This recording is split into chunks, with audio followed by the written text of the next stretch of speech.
ದಿವಂಗತ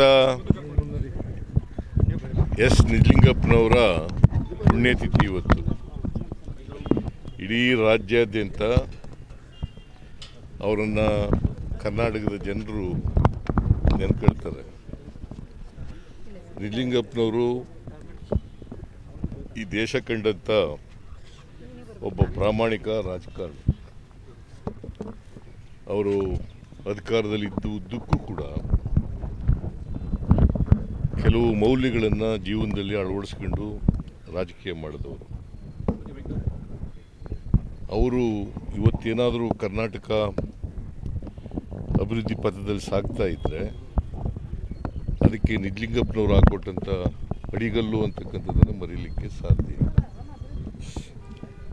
ಸೊ ಅವರು ನೀರಾವರಿ ಇವತ್ತು ಈ ದೇಶದಲ್ಲಿ, ಈ ರಾಜ್ಯದಲ್ಲಿ ಹೆಚ್ಚು ನೀರಾವರಿಯಾಗಿದ್ದರೆ ಅದಕ್ಕೆ ಅವರು ಕಾರಣ. ಸೊ ನಿಜಲಿಂಗಪ್ಪನವ್ರನ್ನ ಇವತ್ತು ನೆನ್ಕೊಳ್ಳೋದು ಅಂತಂದರೆ ಅವರು ನಮ್ಮೆಲ್ಲರಿಗೂ ಕೂಡ ಮಾರ್ಗದರ್ಶನ ಮಾಡ್ತಕ್ಕಂಥ ಅವರ ತತ್ವ ಆದರ್ಶಗಳು ಜೀವನದಲ್ಲಿ ಏನು ಅಳವಡಿಸ್ಕೊಂಡಿದ್ದು ಅವು ನಮಗೆ ಮಾರ್ಗದರ್ಶನ ಅಂತಕ್ಕಂಥದ್ದನ್ನು ಇವತ್ತು ನೆನಪು ಮಾಡ್ಕೋತೀವಿ.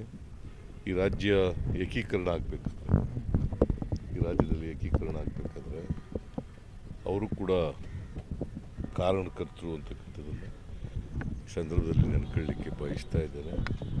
ಒಟ್ಟಾರೆ ಕರ್ನಾಟಕದ ಅಭಿವೃದ್ಧಿನಲ್ಲಿ ಅವರು ದೊಡ್ಡ ಪಾತ್ರ ಇದೆ ಅಂತಕ್ಕಂಥದ್ದನ್ನು ಈ ಸಂದರ್ಭದಲ್ಲಿ ನೆನ್ಕೊಂಡು ಅವರ ಆತ್ಮಕ್ಕೆ ಚಿರಶಾಂತಿ ಕೊಡ್ತಕ್ಕಂಥ ಪ್ರಯತ್ನವನ್ನು ಮಾಡ್ತೀನಿ. ಅವರ ಆದರ್ಶಗಳು ಯಾವಾಗಲೂ ಕೂಡ ನಮಗೆ ಸ್ಫೂರ್ತಿಯಾಗಲಿ ಅಂತೇಳಿ ನೆನ್ಕೊಳ್ತೀನಿ. ನಾ ಇದನ್ನು ಕೇಳೋದು ಬಿಟ್ಬಿಟ್ಟು ಅದನ್ನು ಕೇಳಿದ್ರೆ ಹೆಂಗಮ್ಮ? ನೀನು ನಾಳೆ ಹೇಳ್ತೀನಿ ಅದನ್ನು.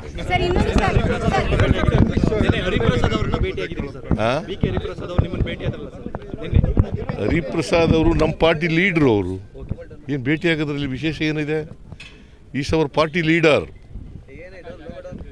ನಾವು ಸುಮ್ಮನೆ ಉಲ್ವೇ ಕುಶಲೋಪರಿ ಮಾತಾಡೋದು ಮತ್ತು ಭಾಳ ದಿನದಿಂದ ಭೇಟಿಯಾಗಿರಲಿಲ್ಲ. ಭೇಟಿಯಾಗಿತ್ತು.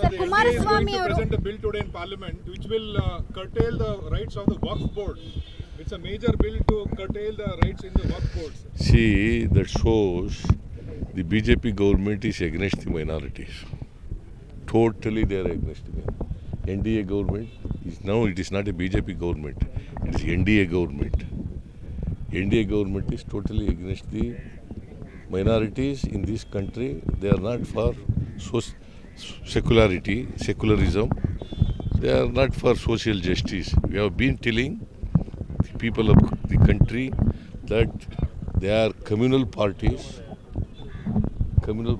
They are fascists. That's why they are doing it.